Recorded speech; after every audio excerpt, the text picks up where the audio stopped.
السلام علیکم۔ سیدنا حضرت آدم علیہ السلام کی پیدائش کے بعد اللہ تعالیٰ نے حضرت آدم علیہ السلام کو کیوں پیدا فرمایا؟ کیا آپ جانتے ہیں کہ انسان کی تخلیق کا اصل مقصد کیا ہے؟ اللہ پاک نے جنوں اور فرشتوں کو کیوں پیدا فرمایا؟ اللہ پاک نے انسانوں کو، جنوں کو اور فرشتوں کو اپنی عبادت کے لیے پیدا فرمایا۔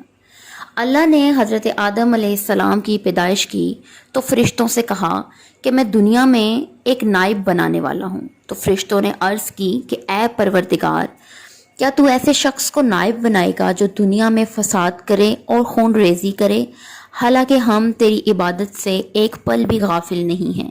تو اللہ نے فرمایا، جو میں جانتا ہوں وہ تم نہیں جانتے۔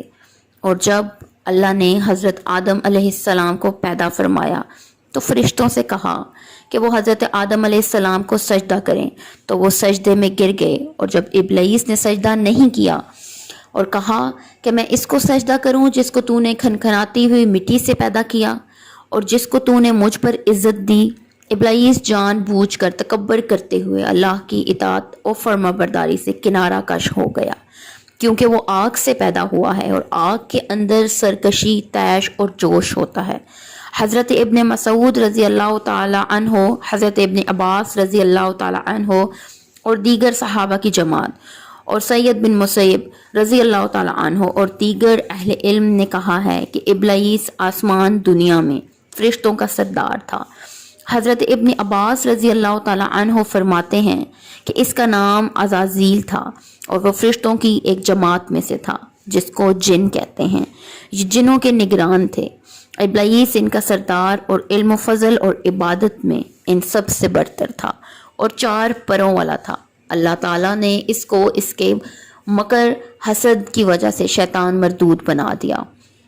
اللہ تعالیٰ نے فرمایا کہ تو اس جنت سے نکل جا اور قیامت والے دن تک میری تجھ پر لعنت ہے۔ اور شیطان نے کہا، اے میرے رب، ان کے دوبارہ اٹھائے جانے تک مجھے مہلت دے۔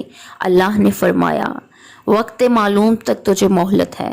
شیطان نے کہا کہ میں تیرے بندوں کو گمراہ کرنے کے لیے تیرے سیدھے راستوں پر بیٹھوں گا اور پھر ان کے پاس آگے اور پیچھے سے آؤں گا، اور پھر ان میں سے بہت سوں کو تو اپنا شکر گزار نہیں پائے گا، اور میں پوری کوشش کروں گا ان کو بہکانے کی۔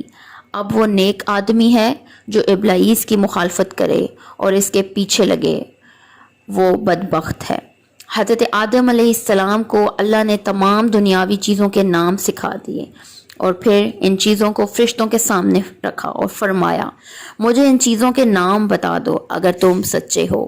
فرشتوں نے عرض کی، اے اللہ پاک، تو پاک ہے، ہمیں ان چیزوں کے نام معلوم نہیں مگر جتنا تو نے ہمیں سکھا دیا، بے شک تو ہی بڑے علم والا اور بڑی حکمت والا ہے۔ اللہ نے فرمایا، اے آدم، ان چیزوں کے نام بتاؤ۔ پس جب حضرت آدم علیہ السلام نے ان چیزوں کے نام بتائے تو اللہ نے فرمایا، میں تحقیق میں آسمان و زمین کے عیب جانتا ہوں جو تم بیان کرتے ہو اور چھپاتے ہو۔ اللہ نے آدم علیہ السلام کو جو شرف اور مرتبہ دیا وہ 4 اعتبار سے ظاہر ہوتا ہے۔ اللہ نے اس کو اپنے ہاتھ سے بنایا، اس میں اپنی روح ڈالی، فرشتوں کو اس کے لیے سجدہ کرنے کا حکم دیا اور اس کو تمام اشیاء کے نام بتائے۔ اللہ کرے کہ ہمیں اللہ شیطان مردود کے شر سے محفوظ رکھے اور ہم صراط مستقیم کے راستے پر چلنے والے بن جائیں۔ آمین ثم آمین۔